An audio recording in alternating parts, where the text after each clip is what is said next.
not working hard. Yeah, right, picture that with a Kodak. A lot of things in these records have come to life. Performing in Times Square came to life right in front of me. I'm not the best rapper, I don't want to be the best rapper, but goddamn it, I'm the hardest worker. And more than anything, being a Miami boy, first generation Cuban American, I love the fact that I grew up an underdog. Didn't graduate high school, hardly went to school, but it was a teacher that changed my life. She thought it was a fight going on, and when she broke through it, she seen that we were rapping, and she said, "You have talent." My first major concert, Luke said, "Get this on stage."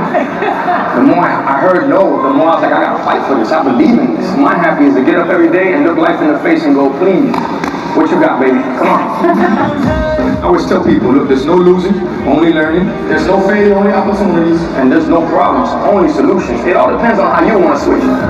You're gonna sit up there with somebody that looks at you and says, "I don't think that's a hit there, bitch." Music talks to everybody, it's a universal language. We created a new name, it's called Coda Market. We all bleed the same blood, breathe the same air, and put our pants on one leg at a time. How I feel about the Latin community, I don't ever leverage it, you know, I am it. We went back to one of my old neighborhoods, Little Havana in Miami, and we opened a school called Slam. It means the world to me because you see these kids and you see youth. This isn't a gimmick, this isn't propaganda. I'm up here because it works. I live it every day of my life. And that, folks, is how you take a negative and turn it into a positive. It was all a dream, now I just wake up and live it.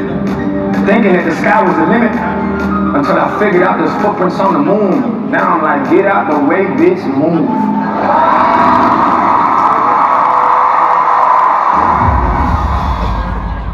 Ladies and gentlemen, please welcome Grammy Award-winning entertainer, business entrepreneur, and investor Armando Christian Perez and global reporter for CNBC, Seema Modi.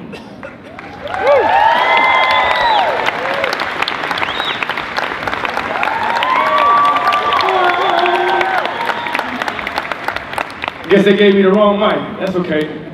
I'll do it again. Miami! This is too fun. All right. Armando Christian Perez, Mr. 305 to Mr. Worldwide, as he's known. Pitbull. Oh, thank you so much. A lot of names. What do you like to go by? Well, if I'm around family, they call me Mandy. Oh. Armandito. So you can call me Armandito. Okay, Armandito. Thank you for doing this with us today. This is great. We're so excited to have you here. Well, for one, I want to tell you, everybody here, thank you guys so much for the support on Emerge America. This is our 5th year. There's no way we'd be able to grow this if it wasn't for you guys. And for two, it's another honor to be able to be in a room full of people that want to take full advantage of any opportunity that's out there. So thank you guys for having me here today. Appreciate it. Thank you. Well, let's pick up on that specific point. I mean, you are an award-winning musician, but you have this love for entrepreneurship and investing in startups. Where did that come from, and how does that kind of also play into where your family came from, the struggles that they encountered, what they tried to do to achieve that American dream to give you a good life? Well, for one, the reason that Emerge is something that's so important to me is because it's a part of our fabric, our DNA, meaning Miami. And Miami was a city that nobody believed in. Miami is a city that has fought for its reputation. Miami is a city to this day where people look at it and they think, those guys don't know how to do business. But yet we're a city that in 40 years will become a mecca throughout the whole world. So I sat down with a partner, which is Manny Medina, who gave me the honor to be able to be a partner with him. And we spoke about the fact that there was an opportunity out there for Latin America, and there was an opportunity out there for Miami in the tech world. So motivated us through a Silicon Valley, a Silicon Alley, a Silicon Paradise to create a Silicon 305 so that we would give Latin America the platform and the sound off to be able to go to these companies and let them know it's like, okay, don't worry about it. You don't have to see me now, but you're going to see me later. One way or another, you're going to see me. And that's what Emerge is about, and that's why we invest in everybody out here, because we were startups. We're still a startup. I still wake up every morning to somebody telling me, no, won't happen, never happen, you're crazy, you're stupid, why are you going that way? Which motivates me. So to be in a room full of people that get that every day, there's nothing like that one time that somebody goes, wow, what an amazing idea, I'm willing to invest.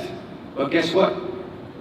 That's when everything starts, because then you figure out that an idea and an opportunity is that tangible, and all you want to do is continue to challenge yourself, you know? And that's where this comes from. That's why I say genuinely from the heart, muchas gracias a todo el mundo aquí. Thank you guys so much. We appreciate you. And you continue to challenge yourself. We look at technology, there are so many different opportunities to Yes. invest in. One specific area that has caught your attention is blockchain. Talk to us about your interest in this new space. Well, my interest in this new space is because, look, I think technology is something very, very powerful. We need to learn how to utilize it, not it utilize us. Okay? Number one. Number two, the reason that blockchain caught my attention is because I said, wow, they created a cryptocurrency, a currency that's based on, I don't know what is tangible behind it, but either or, it's happening as we speak, right? I'm just being real with you. And I said, wow, me being a part of the music business, which I say it all the time, the music business, half of the people don't know music, half of them don't know business. Have no business in music. What is this? This is what I live with, okay? It's the truth. Where literally common sense is not that common. So I said, man, what this blockchain, what it smells like to me, because I really don't understand how it gets down, but it smells like freedom. It smells like independence. It smells like this is a way where we can tell major companies, that's why I wanted to call it a smackathon, you know, where we can, galletita, you know what I mean? Una era sin mano, it all depends. There's nothing better when you can smack somebody without touching them. So that's why we call it a smackathon. That's why we've been looking at blockchain, because I feel this is something that can revolutionize the music business. Yeah, talk to us about Smackathon. What exactly is this specific concept, the competition that you're launching here? If there's one thing, anytime you catch me on stage, I'll never bullshit you, I'll never lie to you. I don't know what we're gonna do with this. All I know is that we're starting. It's real. I don't know where to apply it, how to apply it. We found somebody, which is Zeppelin, that happens to be somebody that really understands the whole blockchain movement. All I did was bring an idea, myself, Melissa, and we spoke to him and said, man, these are not my frustrations, I don't get frustrated, but this is something that I see in the future that's really gonna hurt a lot of artists coming in the game. So this isn't for myself, this is for them. I've been very, very blessed to establish a brand. And not only establish a brand, a household name, where if you Google Pitbull, I come up before the dog. That's how hard we've worked, you know? So I do this for the future. I do this for these artists who catch this one. Someone named Charlie Rock gave me this one, and it's the truth. He said, music sells everything but itself. How many of these companies are evaluated at multi-billions of dollars due to the fact that music was a part of their process? Right. Well, I want the future generation to be partners in those processes, so that their art, what they give to the world, is valued at what it should be. I got 13 billion views aggregated on YouTube. If I had $1 for each view, I'd have $13 billion. What is it? Yeah. But I don't. You understand what I'm trying to tell you? So I want to make sure that they take full advantage of what the future looks like, and hopefully through blockchain we'll be able to do that. One of the reasons we're even talking about blockchain is because of cryptocurrencies, right? These new digital currencies that came to market really in the last couple of years, Bitcoin among others, and that really shed light on the underlying technology that it operates on, which is blockchain, and that got a lot of interest to your point. But backing up a little bit, looking at cryptocurrencies, are you invested in any of them? Are you looking to launch them? Because there are a lot of musicians and celebrities that are saying, hey, why don't I get in on the action as well? I look at it as, you know, that's why I tell you, first we shine the shoes, then we own the shoe shop. First we make the sandwiches, then we own the restaurants. So many good quotes. Yeah? No, first we clean the houses, then we own every house on the block. Okay? So I looked at Bitcoin, which was like about 2011. I happened to be in China, and I watched this whole documentary on Bitcoin. I was still trying to put it together, because I'm like, okay, what's the tangible part of Bitcoin? What makes this have value? Okay? And I asked about it. So as the years went on, now Bitcoin's doing what it's doing, and you have all these other cryptocurrencies that are coming up under it, under that umbrella. I said, why don't we just create our own blockchain? Forget a Bitcoin, let's make a Pitcoin. Are you launching a Bitcoin? That's what we're talking about doing right now. Okay. So these are the things that I look at, and that's the beautiful thing, what I mean by technology. Utilize it, don't let it utilize you. And literally, there is no, like they told me, I told you guys on the video you guys just watched, and they told me that the sky's the limit until I figured out there's footprints on the moon. Well, with technology, you start to figure out there's footprints on Mars, footprints on this planet, there's another planet, another universe, another galaxy, and that to me is where the opportunities are endless. But not just for me, it's for everybody. Because cualquier persona aquí, or any person here, that eats a full plate of food, what's the first thing you get? You get that itis, don't you? You start to nod off at the table, because you're eating too much. Me personally, I like to share. my food. I like to share anything that we come across. That way we all eat together. That's what this is about, and that's what Emerge is about. That's what the blockchain is about. When looking at this new area of interest, are you looking to recruit some of your peers in the music industry, DJ Khaled, J-Lo, among others, who could play a role in this space? All of them are people that I have immense respect for, and the only where they at because they work hard. Jennifer, militant, diligent. Khaled will out-hustle you. I've watched him since he was he used to have a show on a pirate radio, which was Mix 96, in I would say 1993 or 4. So I've watched him come up the way he's come up. The crazy thing is, being in the music game for so many years, I've been in the game for 18 years at this point. Been very, very blessed, thank God, and thanks to the fans for that. But with that said, is sometimes when you're in the music game, and the music game when it's done for so many years, it's think like a dinosaur. They should have bought Napster instead of sued Napster. They should have done a deal with Steve Jobs instead of fighting. So sometimes people take a little bit of time to get what the idea is gonna be. So what I like to do, I like to be the guinea pig. I like to take the risk. I'm the one that bets on ourselves and goes, guys, this really works. I will never come and sell you a pipe dream. So you gotta give me a little bit of time to make it come to life. And that's why I say, paso corto, vita larga. Short steps, long vision. There's been intense competition in the music space, specifically looking at the music streaming sites like Spotify. What do you make of that environment right now? I think Spotify has the right idea, but at the end of the day, it's still a business. And what I mean by that is, the labels have a piece of Spotify. Yeah. So the more you feed the beast, the higher the evaluation. That's the way this works, bottom line. So the only thing, I think Spotify is moving in the right direction to give us certain freedom to a certain extent. Once we break down the numbers, it's a whole different animal. That's why we're talking about this blockchain opportunity, right? But the only thing that can hurt Spotify if it falls into the same trap that the old music business fell into. The two biggest diseases in the world, greed and ignorance. Because they were ignorant not to step into technology in the late 90s, all right, in the early 2000s. And greed is what made them blind. Because they were so busy making so much money from the cassettes to turnover, the cassettes to CD turnover, that they weren't even looking at the future. So I'm hoping that doesn't happen now. If it does, then I guess we'll be talking about another company in 5 years. Really interesting to get your views just on this whole landscape. You are, though, one of the judges of today's Emerge Startup Competition. Do you plan to invest in any of these companies? How do you plan on participating in these startups? Well, I mean, let's see what kind of opportunities come about. I just want to say to anybody that's coming up presenting your company, I could just imagine what that kind of journey was to at least be here. So congratulations to you guys, and congratulations to everybody that has worked very hard and tried to get where you're at right now. So, and on another note, I'm far from a Shark Tank. I'm more like a guppy. I'm working my way to be a remora, all right? But don't worry about it, we'll get there. If anybody doesn't know what a remora is the fish that you see always sucking the shark while it's on its journey. All right, I'm just trying to put you on the game. That's my everything, I guess. All right. Yo soy tipo tropical, that's the problem. Tropical. On that note, we will kick off the Emerge America Startup Showcase. Here we go. You gotta hit him with a yeah! Here's the back. I'll let you do that. Here's how we got here.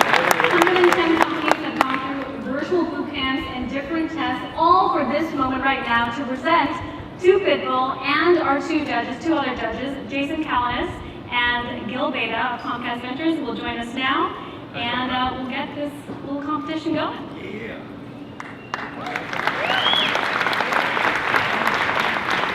Good for you. Yep. Have some fun. There you go. Yeah. So we went from 110 companies, and now we're down to 5. One is at the university level, 2 at the early stage level, and 2 at the late stage. So these companies have gone through a lot of different trials and tribulations to get to today's pitch, and we're going to get things started. Judges, are you ready? We are We're ready. Are you ready? All right, Jason, Pitbull, and Mr. Gill. Here we go. First company that is going to present is Babylon Micro Farm from the university level. First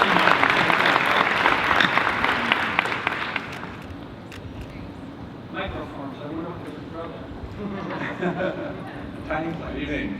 Hello. Everyone hear me? Thank You you. have 5 John. minutes.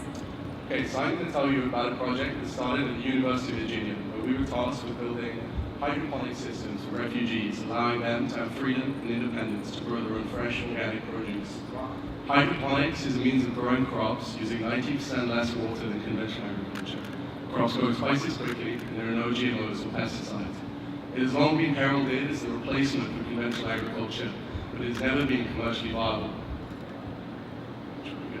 So the reason that hydroponics could provide a means of solving this crucial problem, giving anyone access to fresh organic produce.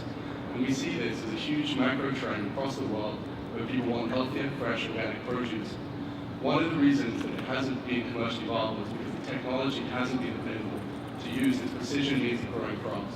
And what we've developed is an automated hydroponic system that uses proprietary technology to create the perfect growing conditions for crops, no matter the weather, no matter the season. So you can grow high yields of crops in an enclosed environment all year round. And this collects data on every single aspect of plant growth, from the environment it's grown in to the nutrients it's in. So you're able to refine recipes and create the perfect growing conditions for your crops no matter what. The system we've developed is designed to work with a network of pre-seeded refills that can track each individual plant from seed to harvest.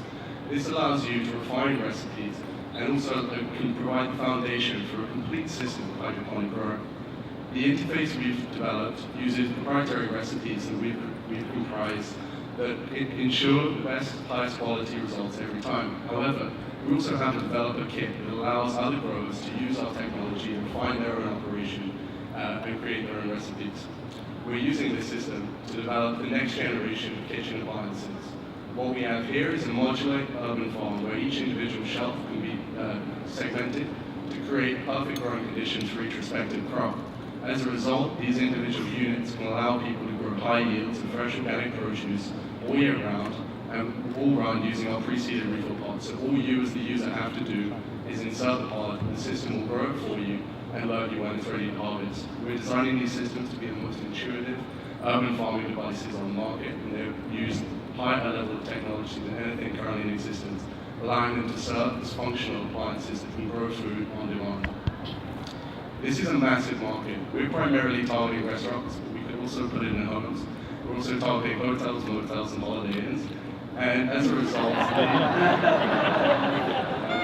so the restaurant market in the US is 6.5 billion. And we're based in Charlottesville, Virginia, so we're targeting 170 high-end restaurants there.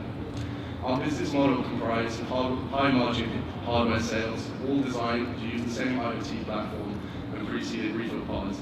You see there we have the table farm. That was a product we released last year. We sold $39,500 worth of that product. We were able to build a strong customer base and learn a lot from them. We've since stopped selling that, focused all of our attention on the micro farm, which has learned from our customer feedback exactly what they want to create a highly productive, beautifully designed, functional appliance. These appliances retail for $8,000. We're currently taking pre-orders for $5,000 if anyone's interested. And we have a gross margin of 87%. Over a 3-year time period, these machines will have a lifetime customer value of $15,800. However, in the long term, we believe this powerful real-world solution we've created could empower a new generation of indoor farming appliances, giving people freedom and access to fresh organic produce across the world. However, we recognize that as a small university-based startup, we can't do this alone.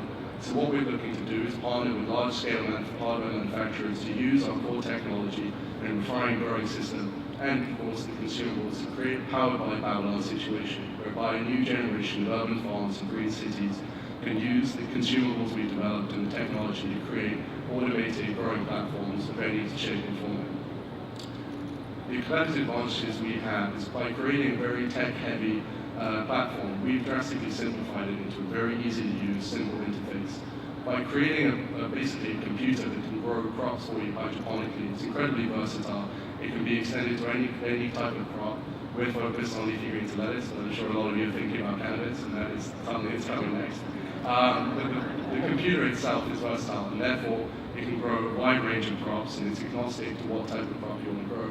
As a result, it's incredibly scalable. We have a number of commercial grow operations that are going to use our sensor package and dosing systems to convert their growing operations out there. Will Graham quit his job, moved back from Brazil to join our team and lead out the sales and marketing team. And Colin McCrory is our specialist hydroponic grower who made his career at Gotham Greens, which is one of the largest hydroponic operations in the US. All right, you're out of time. Thank you. And now we will engage in a bit of Q&A. The judges, we have a short amount of time to ask a couple of questions. Yes, so I get the value proposition, and I think you're solving the real problems. I love that aspect of it. I was a little confused on who's your customer, and who's going to buy it, and do they have to then sell the produce, find folks to buy the produce? How does that work? So the next slide was going to be our long-term roadmap. So we currently focus on restaurants. The previous product we released was targeted consumers. We found out that consumers are tough enough to crack. And So a restaurant would have this in the back. So actually we designed it to be front of house, and we designed it to have a payback period between 12 and 18 months. We're growing certain rare varieties of crops, microgreens, certain highly perishable ingredients where the only determinant quality is how fresh they are. So there's nothing more farm to table than having a machine that can grow fresh produce for you all year round, on demand, and therefore we designed it to replace some of the supply of the ingredients. And they could be growing a number of different herbs and spices in one unit. Got it. Okay. So this will be at a restaurant in the front of house, and they will do it to save money or to have fresher ingredients. Which one? And have you actually put it in a restaurant yet? And what research have you done to determine that, market research to determine that restaurants actually want to give up table space for this? So we have $189,000 in pre-orders at the moment, all targeted at restaurants and hotels. How many customers does that equal? So I think it's between 23 and 24. How did you do a card? What? We go door to door. You went door to door. What? You did? We did, and well in the ground. How much has been invested? What? We've got a round up at the moment. We have $485,000 committed of our $500,000 How much target. has been invested to date? $450,000. So you spent $450,000 to get this far? No, so that round is in the last month. We won $53,000 in grant funding in 2017. It's funded all of this. $53,000 to get to here. Yeah. Let's give them a big round of applause for that.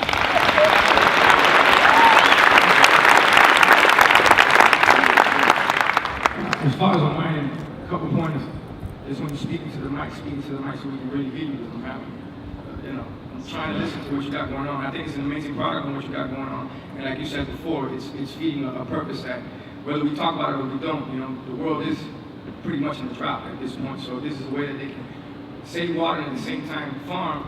It's amazing on that side. Now, speaking about, we were talking about cryptocurrency earlier, and I'm a Miami boy, so I know a lot about things growing in houses. But and at least that was a real cryptocurrency, you know what I'm talking about. But yeah, very. Now that to me is, will you be able to do that in the long run with this setup that you got going on? And obviously we're talking about cannabis. Yes, so we're actively pursuing that. One of the things we're looking to do is we create a complete data profile on every single plant that's grown, and we're able to track them from seed to harvest. You can then therefore package that data with each individual plant. So that has applications using blockchain for the cannabis industry and across the entire food system. Also, take his tip on the microphone, hold it like this, like he does, like a professional. There you go, guys. That's it. You just have to be a part of my life, that's it. Okay. Now we can hear you. Yeah. Is that better? What? There you go. From everybody's there you go. That was like $10,000 in advice. That will Here's a part of the plan. That will And is the cannabis a bigger market? And if so, why aren't you in that business? It's a bigger market. This is an untapped market for us, and also as a branding strategy to align ourselves with chefs right now will allow us to create a better brand image to start off with, but it's coming later. But it is a part of the goal. Oh yeah. Perfect. All right, thank you so much. Thank you, my friend. Congratulations. Thank you. And next up is Daycation from the early stage level. Come on up.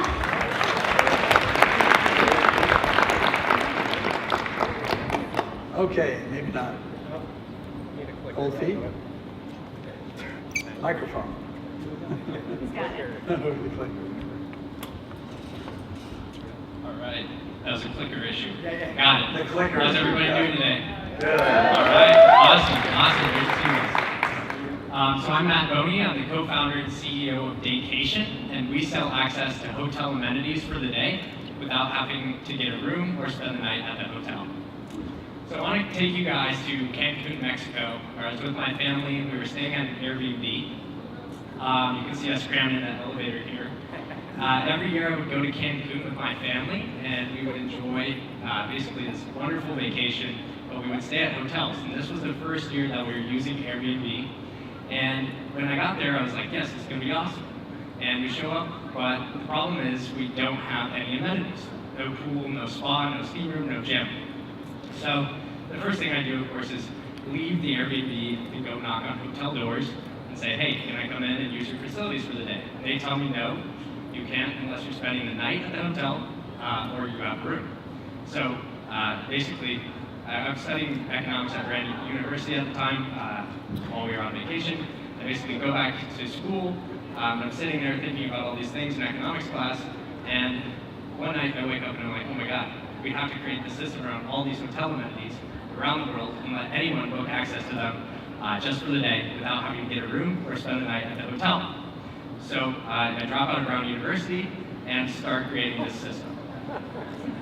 Turns out I wasn't the only person that actually lacks access to these amenities. Over 80% of travelers worldwide, both on the hotel and on the Airbnb side, lack access to premium amenities when traveling.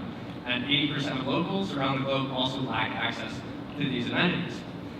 So the system that we built connects travelers to the hotel amenities, allowing hotels to monetize their underutilized space, and allowing travelers and locals to enjoy these awesome facilities for the day.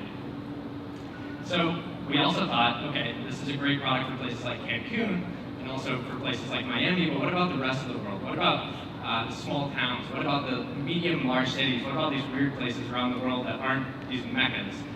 So we tested out the product at a hotel I grew up working at in Victor, Idaho. That was our first partner property to test it out. People staying at Airbnbs and locals enjoyed the product and got to use it there. Also, we had people in New York City, in Providence, Rhode Island, when I was like sleeping on my friend's floors at school after I dropped out and had no money. I signed up a hotel there, and people were buying day passes to this indoor hotel, an Omni Hotel in Providence, Rhode Island. And then we partnered with one in New York, and then we finally said, okay, let's move our headquarters to Miami so we can partner with all these amazing hotels here and prove out the model. So over the last few months, we've been growing month over month, at an average percentage of 65% month over month. Last month, we did 300 guest bookings, 14K in gross bookings, and we are continuing to expand sort of our reach here in Miami, deepen our ties with the hotels here, and continue to drive that business model forward. You can see that we have strategic partnerships and things we're putting in place now that are going to allow us to acquire customers much more efficiently and continue to grow. So we also have amazing hotels here. They represent brands that are around the world. We have hotels from Marriott, we have a hotel from Hyatt, from Lowe's, and these are just a small sub-segment of basically hotels around the globe, 57,000 of them, that have over $17 billion of unsold inventory sitting there waiting to be captured by vacation guests. So our hotels and guests are loving this. Hotels are telling us amazing things about the product. It's really a high margin product for them. They're just selling extra space. That's something hard to find in the hotel industry because everything is typically lower margin. And our guests on property are spending a lot of money. Originally we thought, oh, well, people are just going to be very cheap staying at an Airbnb and go on property and spend $5. What actually turned out is one of our hotels that we partnered with, our guests are spending twice as much per person as their overnight guests are. So we're actually seeing that it's more of an experience product for those guests. On the guest side, we're seeing that our guests are really loving it. Those staying at Airbnbs and hotels without amenities are saying this 10x their stay. They've had an amazing time, and they continue to enjoy our product every time they come on vacation to Miami. We have some locals that repeat purchase as well.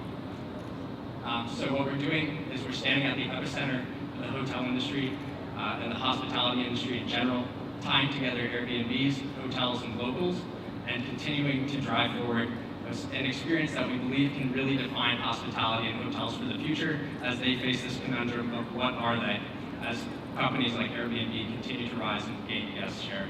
So we hope to be a fast casual experience for the consumer. We're based in Miami. We have an amazing team, and we hope that we can be a shining success for the 305 and take it worldwide.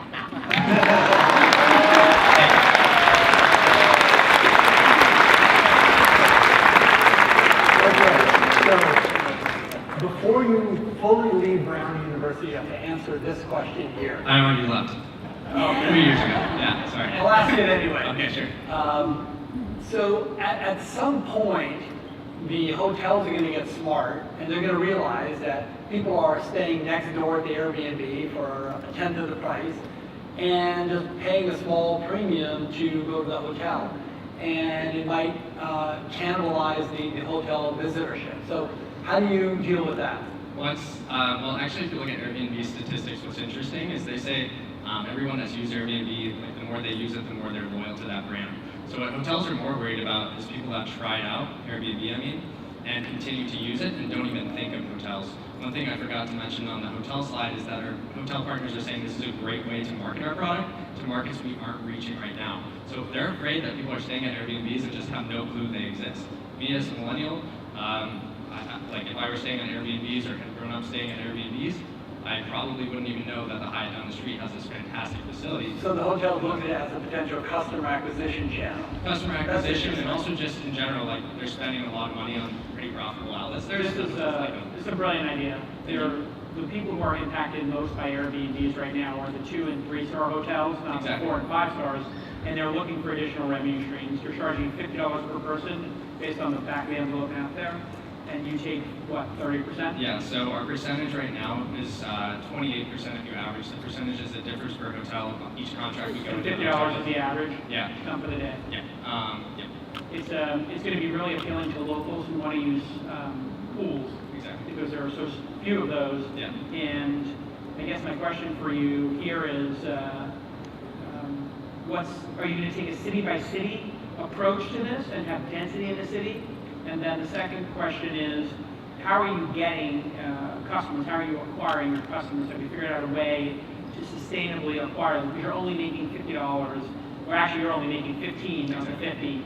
So that's a really bad, that's a really small margin. Yeah, exactly. You can't really spend a lot of money to acquire customers. Explain that. Yeah, I really enjoy that question. So first, market by market is a great approach. That's one that we're taking. There's also the opportunity to prove out the revenue model that we have here and to present that to the brands to show them basically they can do the calculation and say, okay, we're making 10K at a hotel per month. We have 100 hotels. We make. And they cannot offer on one day. So it's busy Right. season. They can say we don't have any availability. Yeah. Okay. How do you acquire customers? Yeah, so right now our CAC is $4.60 per customer. Facebook? No, it's mainly Google. People are searching for hotel day passes, so it's SEO and SEO. Well done. Yeah, so but actually to add on to that, that's not the only way we can acquire customers, and that's what I mentioned. We have some more interesting B2B to C opportunities. You can go to the Airbnb hosts Right, and stuff offer like them that. to do it. Exactly. Include it. So that's what we're working on, stuff like that right now, Really good. which lowers the cost drastically for CAC. Well, as far as myself, being here from Miami, I've seen this work already. So you obviously got on the right path. I think they actually do it right here, right up the block. It's called the Standard, if I'm not mistaken. Exactly. They give you a day pass and they allow you to use the spa, the pool, and I hear nothing but great reviews about people that go there. So I already see something that can definitely work. And me growing up in Miami, like I also we see motels all day and they work. So you get 2 hours, $12, you're good to go. So it's a model that works. Yeah, well, I can be a spokesperson for vacation. you could, man. But yeah, I think it's an amazing idea. Thank you. Are you saying there are hotels that are available for 2 hours a day? Oh yeah. Hotels are only 2 hours. Oh, he from Miami. We know what to do in 2 hours. Bilingual, single, or even single, everything. Thank you. Well done.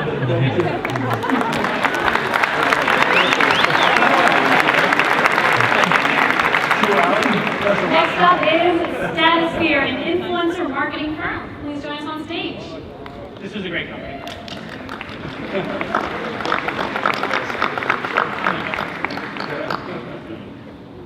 So hi, my name is Kristen Wiley, founder of Stratosphere, and we help brands scale their micro-influencer marketing efforts.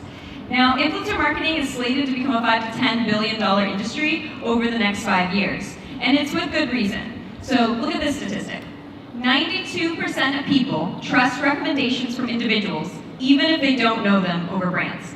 So think of the last time you were in Publix or your local supermarket and you're picking out bread, and there's a million different types, which is just crazy to me, and you can't figure out which one you want, and then some ladies, like I had that one last week, and it was awesome. There's a 92% chance, probably, that you're gonna buy that bread. And even though you have no idea who this lady is or her credibility, and it happens to all of us. But unfortunately, when people think of influencer marketing, they think of people like our friend Kim Kardashian, who have millions and millions of followers, or even YouTubers with hundreds of thousands of followers, that commands big dollars to be able to advertise with them.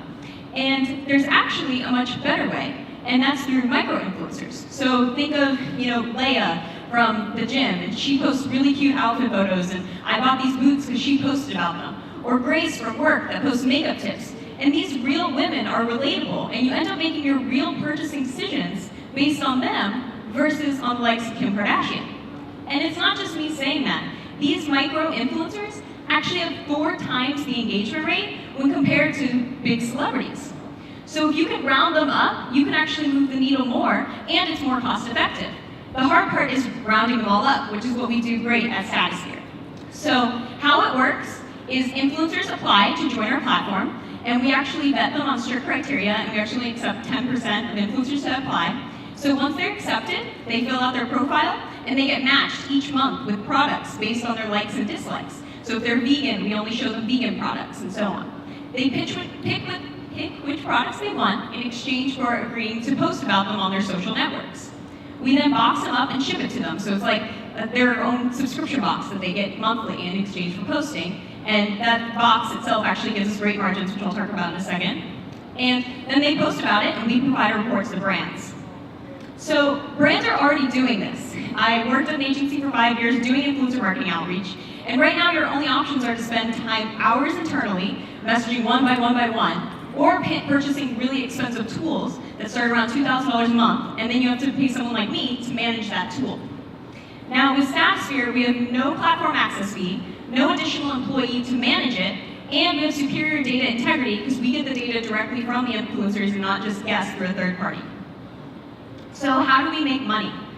We have 2 options. We have flat rate cost per influencer campaigns. So those could be, a company comes to us, I want 100 influencers, we can get them posted within 30 days.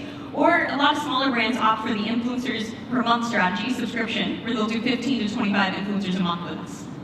So back to our margins, to talk more about them, here's a typical box with 3 brands we've worked with. Each brand pays around $100 an influencer.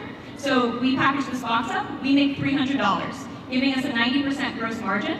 And just to show you how scalable it is, 300 boxes per month gets us to a 1 million run rate, and just me and one other full-time employee, she's right over there, we've shipped over 100 last month alone. Additional revenue streams include product sampling and feedback data, along with selling additional rights to photography. So since we launched a little over a year ago, we've had over 3,400 influencers that have applied to the platform, and like I said, we only accept 10%, so we have over 300 in the platform. And we've had almost 40 paying brands in a variety of industries. We started in the skincare and beauty space, and now we've moved into other spaces such as books, and we've even done tickets to events. And we actually just worked with Fossil on their new Misfit watch last month, their new smartwatch. So we have over 100,000 in revenue. We just closed another client just a little while ago, so higher than this. And you might know Jason, we just got into his Launch Accelerator program. And it's been really great. And I will say we actually applied to this to this emerge way before we even got in the program, so this is weirdly coincidental. But you know him already, so let me explain. But we're in his Launch Accelerator, and it's been great. Our leadership team includes me and our other 2 rock stars, Matt and Teresa's right over there. And so we're ready to scale this thing up, and we have what we need to get started. So my background, I also like to mention I was an influencer, which I think is very important because we made it with an influencer-first model and made sure that we built something the influencers want to use. So next steps is to automate and scale, and you can see our growth quarter over quarter, and we're on track to hit our goal for this quarter. We have a few technology in the pipeline, and I'm running out of time, but we're raising 1.1 million, and this is where we want to use it, and thank you for your time.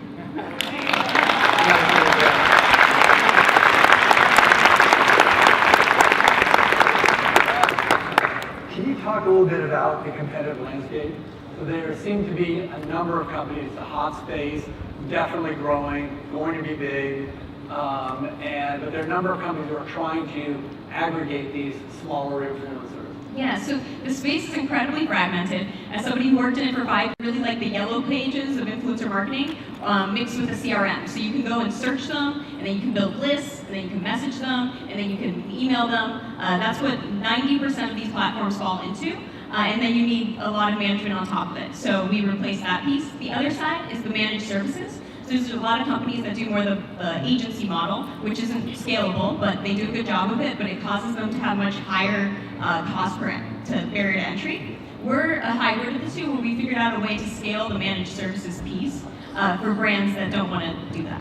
And what is the managed services piece? So, like some brands will actually pay an agency to do all of that management that I was mentioning, buy the software, which is what we used to do at my agency. We buy the software and then message them all one by one and actually manage the campaign for them.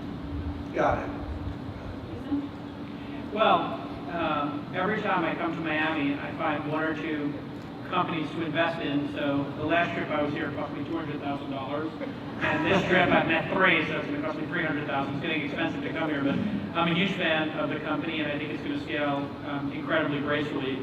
It's very hard to make a margin on this kind of business, but for these brands, it's so affordable to just spend $100 to get an Instagram post and some feedback on their product. And the real secret weapon here is going to be, well, if 500 people take a picture of themselves with a watch, maybe 3 or 4 of those photos would be so good you could put them in your advertising campaign, and that could be another $50,000 per photo or $25,000 per photo for Stratosphere. So I'm very bullish on the company, and I'm very bullish on Miami. Is there a question in there? No, I'm just promoting. I'm just promoting. Well, to start off, great presentation. Thank you so much. Yes, and my pleasure. Now, to me, it was, I find kind of like a contradiction. So we started off with word of mouth, okay? Because we live by word of mouth, and that's something that I feel that's been lost in society, to be honest with you. So I love the fact that you're finding a way to bring word of mouth back, okay? Now, my question is, obviously we see that this can work. How long can this work for? How long is social media still cool? How long is this going to be around for? Because as these companies, we know they'll pivot quick, and they'll take every Q1, Q2, Q3, or Q4 dollars, and they'll give it to anything that's moving. So there's definitely something here. But what would be if you needed to pivot? How would you take the business and mutate it and modify it? Yeah, that's a great question. So we've actually made sure very methodically to make it platform agnostic, because we know there's always going to be another platform that's going to pop up. Programs or platforms like Instagram have allowed people to really build these personal brands in a way that's never happened before. So it's really just the word of mouth amplified, like you're saying. And what's interesting is, I believe whether it's Instagram or something we've never heard of, these influencers already have these audiences and they follow them. So we built it in a way where already when Instagram Story came out, we already started offering that the next month because it was very easy for us. So the reason that I'm excited and understanding it to a certain extent, because it looks like an artist in a music label. Okay, now what you're becoming is basically the music label. Now when it comes to these influencers, do you have a contract with them, or now they're yours for 3 to 5 years, or if they hit certain numbers, they get certain bonuses? I'm just trying to see, because it's an amazing platform. The question is, how do you keep it? Yeah, so we do allow influencers. We're not exclusive to us. As an influencer myself, that was really important to me, that we want them to have as many opportunities as possible. But what's interesting is the influencers that start with us, so we've had some that only have 10,000 when they started with us. She has over 100,000. She's still claiming with us because we built that relationship. We thought we'd get some that would fall off and would stop claiming because they get too big. But they're actually still claiming with us because I think we've built a very special, almost club that they feel like. But we are similar, like you're saying, to the music industry in a way. Very. It's pretty much the same model. Now, one more question. As far as I've seen data, I see you aggregate the influencers, the co-influencers, which in turn touch more people than the influencers, right? Estoy equivocado, no estoy confundido. I'm a little confused. I'm trying to bring it all together and circle it back. When it comes to the data, do you get the influencers' data, or do you get the person that's signing up to the influencers' data, or is there any data involved in this process? So the influencers fill out a profile about themselves, and then the brands fill out a buyer persona of who they want to target, and we do the matchmaking. So the brands don't actually see any of the data that the influencers give us. We match them with our system. Okay. Perfect. So it becomes like a focus group for you, Yeah, and you're able to break down the market. It's almost like Match.com for brands and influencers that are our system that matches. Gotcha. Okay, well, great to hear, and thank you for the presentation. Thank you so much. Thank you. Thank you.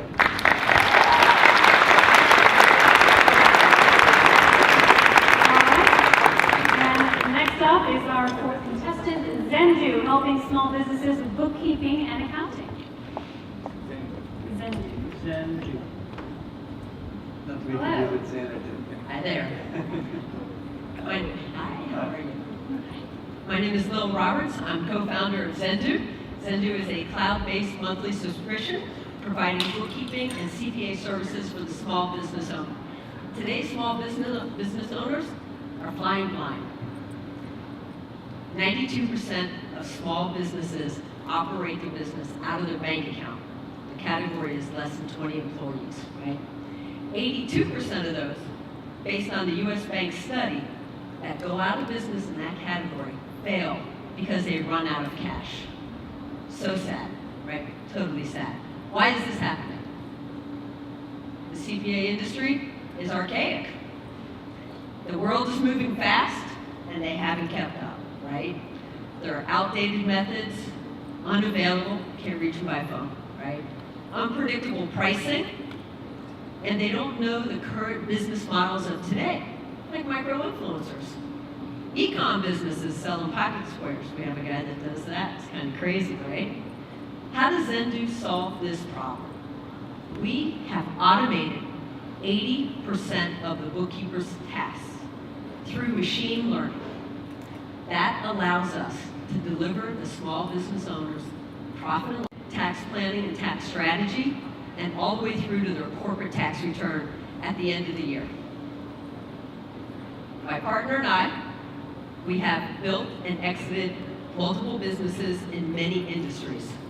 And my partner has sat on both sides of the table as he's a licensed CPA. So he knows firsthand how the CPA industry has not kept up.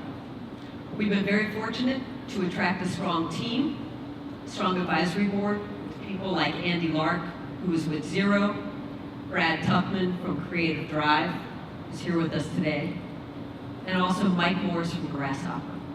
And collectively, our advisory board has experienced exits totaling over $500 million in the digital and technology space. Our marketplace, small businesses in the United States, 28 million of them. And the addressable revenue in that marketplace at our pricing, subscription pricing, is over $67 billion annually. And much higher if you look at the current pricing in the traditional marketplace. So how are we doing? We closed our first round in Q4 2017. November, we launched a focused campaign, marketing campaign. In the 4 months since then, we have a month-over-month average growth of 22%. And that's with a CAC of $500. In March 2018, we closed the month with $73,580. 42,000 of that was monthly recurring revenue, and the remainder, catch-up services, tax returns. Our projections, conservative financial projections, have us growing to 9,800 users by 2022 with 28 million in revenue. And we will close this year with 800 users and 1.6 million run rate of recurring revenue, not counting the extra charges to bring the users on and catch them up. We're very grateful to be at Emerge. We've been learning, we've been growing. We have a strong team, we have early traction, and we're here today looking for the right people that share our passion, our vision for reshaping an outdated industry. Thank you.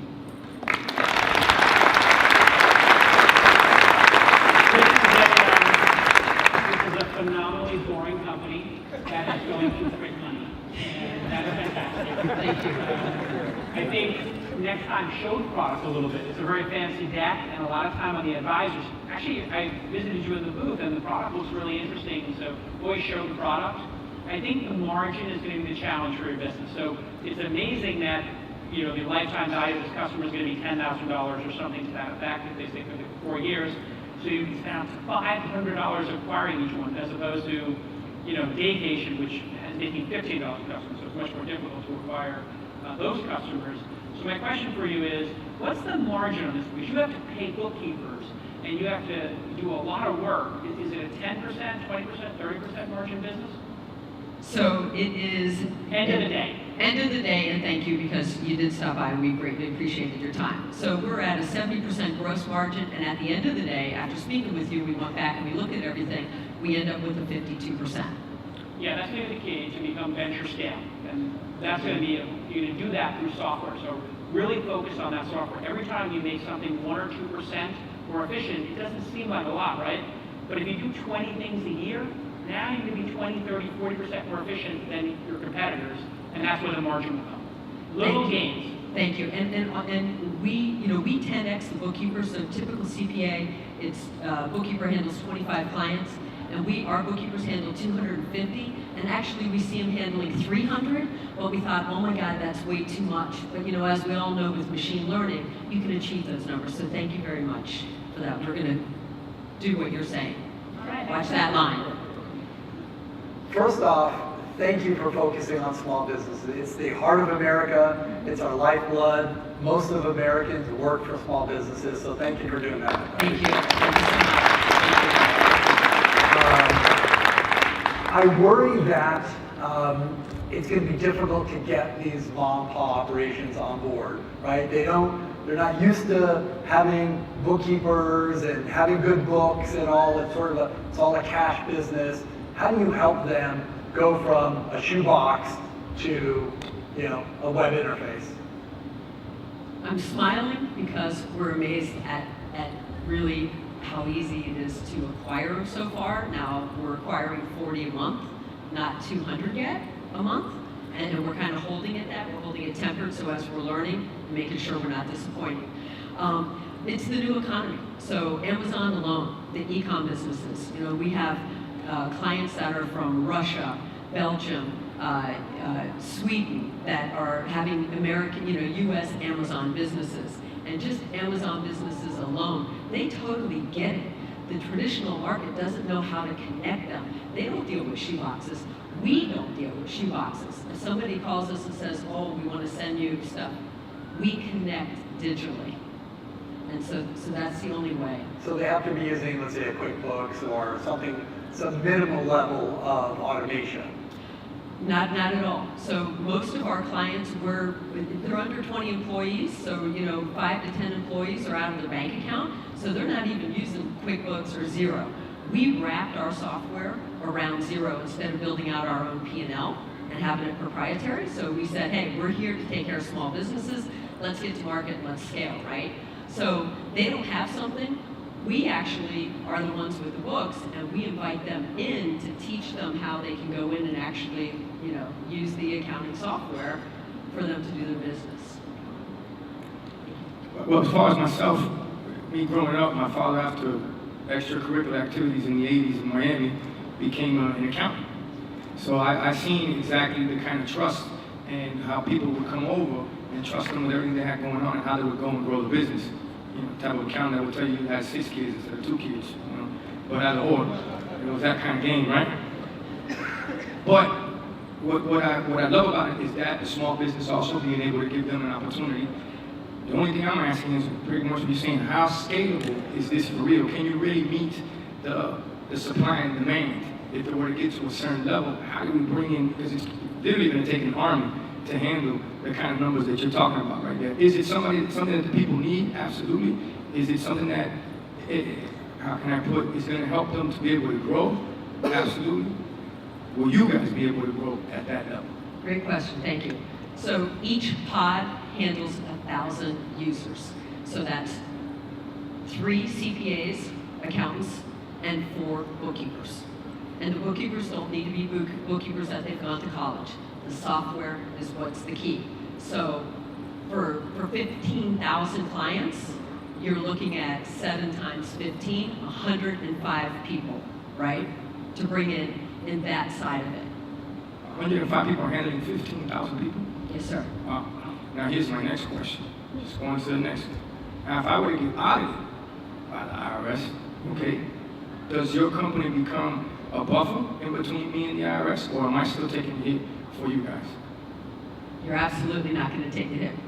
We're You our guys hit would take the people, hit. right? So if the books were to get messed up, you guys would take the hit for it. Absolutely. Okay.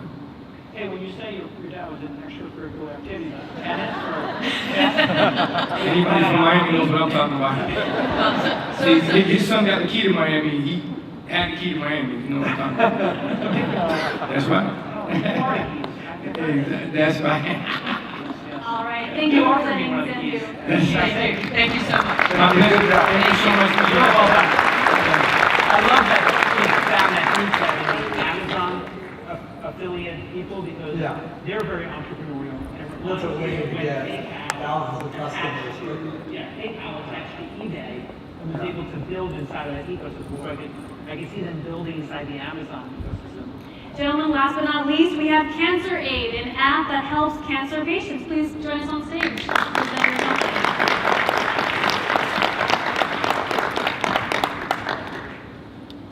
Hi everyone, my name is Dr. Nikhil Pavayan. I'm the co-founder and CEO of Cancer Aid. Cancer Aid is an app that helps cancer patients navigate through their cancer journey. Our app is already globally the #1 app in the world. But today at Emerge Americas, I'm very excited to share with you how we help cancer patients live longer. As a cancer doctor, I can tell you being diagnosed with cancer is devastating. Patients feel shocked. How could this ever happen to me? They feel confused. Where do I start? What do I tell my family? They feel disorganized. How do I remember hundreds of appointments? Who helps me when I'm unwell at home? And most importantly, they feel alone. Who can I talk to? Who's going to provide the support that I need? So 3 years ago, I know that patients who have the right systems in place have the best outcomes. So we developed Cancer Aid to help patients who are missing that support. 20,000 patients globally already use our app, making us the #1 cancer app in the world. Since coming to the US 6 months ago, we've had a 300% increase in our US users. Cancer Aid provides patients with 4 key solutions. Our first feature provides patients with personalized cancer and treatment information. When I see a new patient in clinic, I discuss all of that information verbally, but I don't necessarily provide patients with anything written. So Cancer Aid allows patients to take the app home, read the information at their own pace, and share it with their family. We also provide a journey organizer. Patients can use a personal journal and they can microblog their experiences and share them with their family. We also have a symptom journal where patients can report their symptoms, side effects, and their complications. We also have a feature called Champions, which allows patients to nominate a support network of personal champions and medical champions. And what they can do is actually share aspects of their Cancer Aid profile with their champions. So for a family member or a friend or a work colleague, they can now keep up to date in real time with their loved one. For a medical champion, like a doctor or a nurse or an allied team member, they can monitor the progress of their patients without being face-to-face, which is quite cool. But the stickiest feature is the community. So we know that living with cancer can be a very isolating experience for many. So we've created a newsfeed similar to Facebook, LinkedIn, and Twitter. We have patient stories, caregiver stories, motivational quotes, cancer news, cancer research, and cancer tips. This by far gets the most engagement and retention from users on our platform. Our app is free to patients. We sell enterprise licenses to US health systems. Customers who sign up receive symptom journal integration directly into their EMR. This means that patients who use the symptom journal at home can have care teams in the hospital track their symptoms in real time. This allows them to make better clinical decisions and better manage their patients. Customers like Cedars-Sinai license our technology, which means they can reduce ER visits and 30-day readmissions, which equates to $19,000 of cost savings per patient per year. It also improves patient satisfaction, which can be worth up to $250,000 of revenue from a patient staying at Cedars-Sinai. But the best part, patients who have a feedback loop back to their care team can on average live 5.5 months longer. Cancer Aid is globally recognized. Apple have showcased us as one of their flagship health apps in their press release. Richard Branson awarded us the best global startup last year. Steve Wozniak awarded us the best startup creating social impact and actually commended our champions feature. We've even dived into a tank with sharks, securing one of the largest deals ever in Shark Tank history. We know that making digital health apps is very hard, so both my co-founder Raghu and I are oncologists. We've recruited a team of top engineers, physicians, and marketing specialists that have allowed us to raise $2.2 million of investment, take our product to market, and sign up early customers. Right now, we have 4 health systems working with us, totaling $540,000 of annualized recurring revenue. Our next milestone for Series A is at $2 million in annualized recurring revenue, and we hope to be there by the end of this year. The good news is, patients at 80 of the top US health systems already have patients using our app. We have many competitors in this space. There are hundreds of cancer apps. Where we've differentiated is that we are the first cancer app to actually integrate into the medical record, which is a very hard process, and we have patents around this. We know we're creating something extremely valuable. We're creating social impact, and we're helping patients. We're the market leader in this space, and we know we want to expand our operations to actually do data set analysis as well. Thank you for your time, and if anyone knows anyone diagnosed with cancer, we'd love you to tell them about our app. Thank you.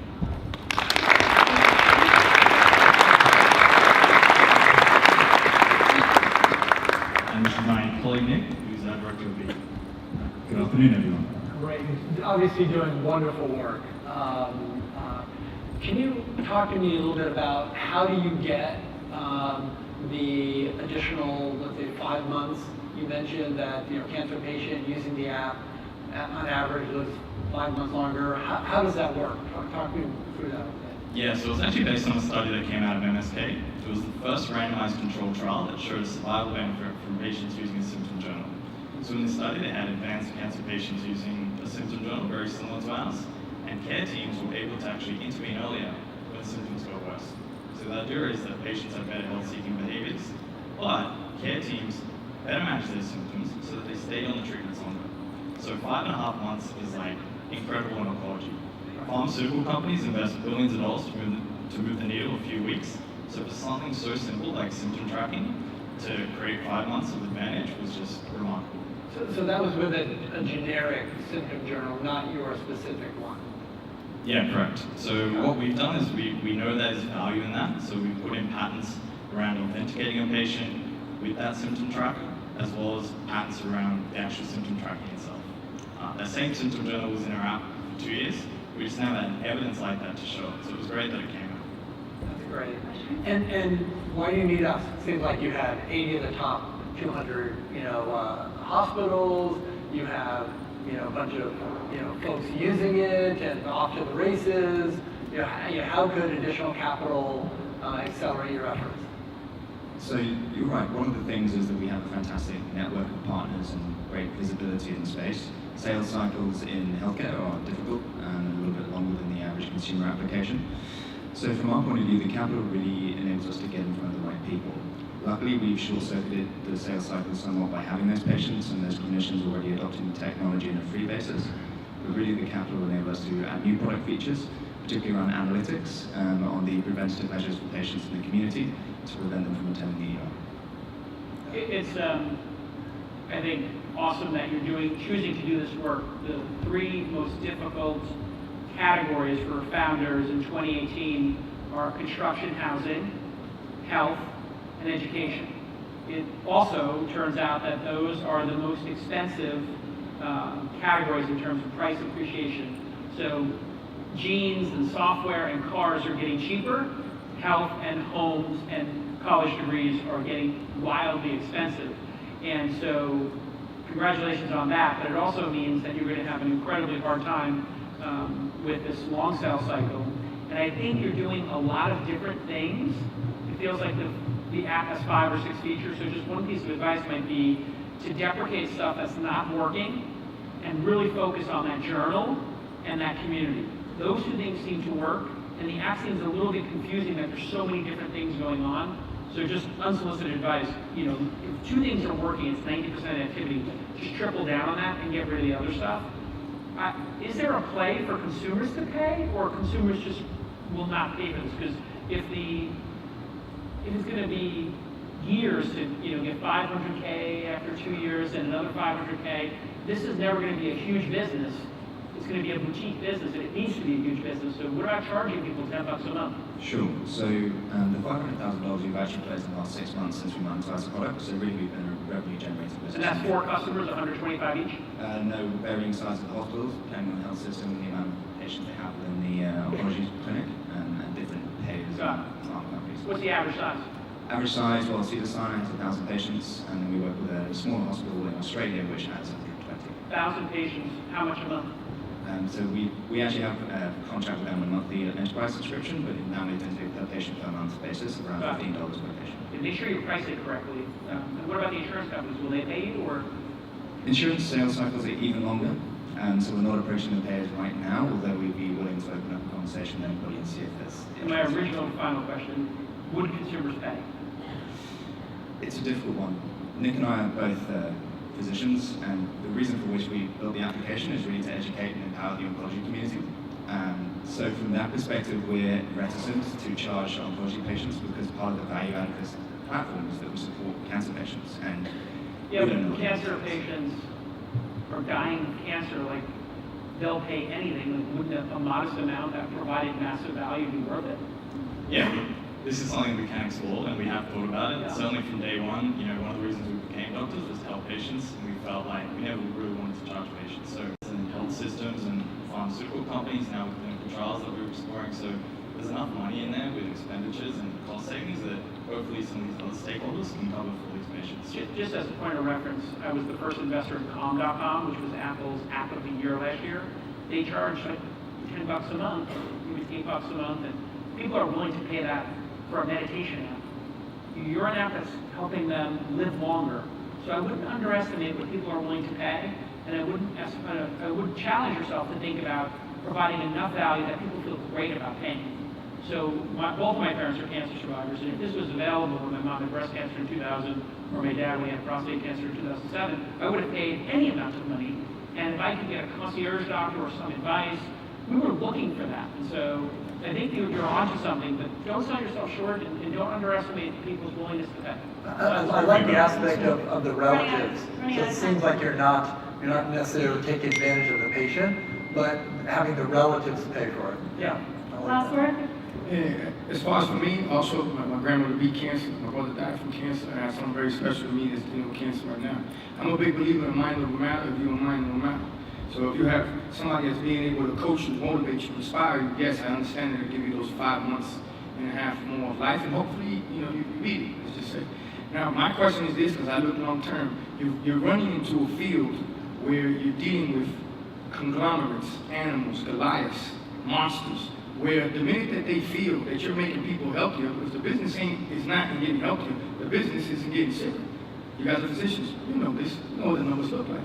So with that said, is what happens when one of these animals, you happen to wake up one of these sleeping giants, and you know what I'm talking about, and they go, okay, you guys are making people healthier through this happen. How are you gonna handle that? Because you know they're gonna come and try to shut down the business one way or another. I'm just being real. Yeah, look, there's many stakeholders that have these intentions we believe. So certainly with health systems, Australia, we come from Australia, and like that is a different health system completely to yours. Where we see us playing long term is with the data. So we know that we're capturing a lot of patient demographic data, treatment outcomes data, as well as environmental data. Like that is going to be the most valuable to all these stakeholders, regardless of how much patients are either living or not living. So like there's enough in there from the data that these stakeholders should be excited. Yeah, but then it's a whole other business. And to talk to your point about the survivorship, 5 months longer for a pharmaceutical company is 5 months longer on treatment. So there is a model for them as well. Cancer Ray, thank you so much.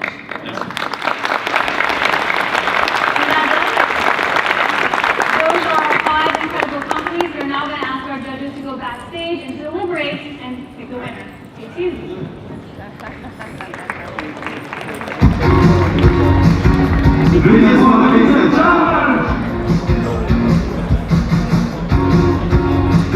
It's been a very long day, but it was a very great experience, a great team building together, and yeah, lots of fun. Earlier this year in Miami, we also worked with the Visa APIs at the Emerging Hackathon. at these events, we mix and match across different teams as a team building exercise.